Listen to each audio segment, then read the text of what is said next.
ঘিলামৰাত আজিৰে পৰা আৰম্ভ ৬৬ সংখ্যক কেন্দ্ৰীয় ৰঙালী বিহু সন্মিলন। ১,০০০ গৰাকী বিহুৱতীয়ে পৰিৱেশন কৰিলে বিহু নাচ। ঘিলামৰাৰ চেকচেকি চাপৰিত আজিৰে পৰা আৰম্ভ হৈছে ৬৬ সংখ্যক কেন্দ্ৰীয় ৰঙালী বিহু সন্মিলন। তিনিদিনীয়া বৰ্ণাঢ্য কাৰ্যসূচীৰে অনুষ্ঠিত কৰা আজিৰ এই প্ৰথম দিনা পুৱা বিভিন্ন কাৰ্যসূচী ৰূপায়ণ কৰা হয়। ইয়াৰ পিছতে অসম চৰকাৰৰ সাংস্কৃতিক পৰিক্ৰমা বিভাগৰ মন্ত্ৰী বিমল বৰাই ১,০০০ গৰাকী বিহুৱতীয়ে বিহু নাচ পৰিৱেশন কৰা উদ্বোধন কৰে।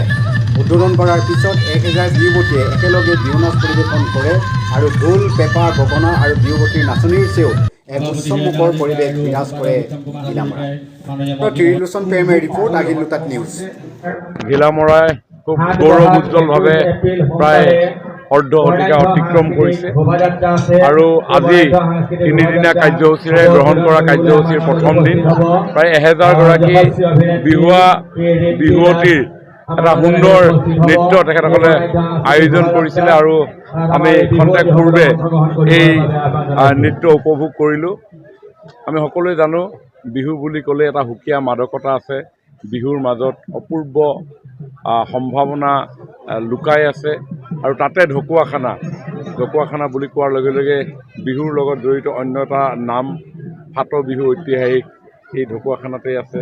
ঠিক তেনেধৰণে বিহুৰ লগত আমাৰ যি বস্ত্ৰ সম্ভাৰ, এই বস্ত্ৰ সম্ভাৰৰো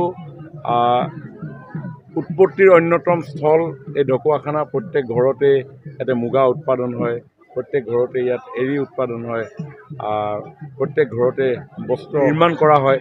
গতিকে যথেষ্ট চহকী সাংস্কৃতিকভাৱে এই অঞ্চল আৰু ইয়াত তৈয়াৰ কৰা বস্ত্ৰ পৰিধান কৰি মোক জনোৱা মতে যে আমাৰ বিহুৱা বিহুৱতীসকলে তেওঁলোকে নৃত্য প্ৰদৰ্শন কৰিছে।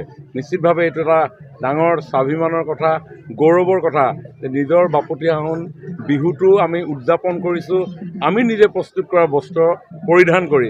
গানত তেখেতলোকক আমি নৃত্য পৰিৱেশন কৰাম আৰু আমাৰ বিহুৱতীসকলে খুব সুন্দৰ ধৰণে আজি এই বিহু পৰিৱেশন কৰাৰ কাৰণে আমি বিহুৱতীসকলক ধন্যবাদ জ্ঞাপন কৰিছোঁ। আৰু তাৰ লগতে অসম চৰকাৰৰ মাননীয় মন্ত্ৰী বিমল বৰা ডাঙৰীয়াই লগতে আমাৰ এই সমষ্টিৰ বিধায়ক মাননীয় নৱকুমাৰ দলে ডাঙৰীয়াই ইয়ালৈ আহি আমাৰ অনুষ্ঠানটিৰ কষ্ট বৃদ্ধি কৰাৰ কাৰণে আমি দুয়োগৰাকী বিহুৱতীলৈ আমাৰ কৃতজ্ঞতা জ্ঞাপন কৰিছোঁ।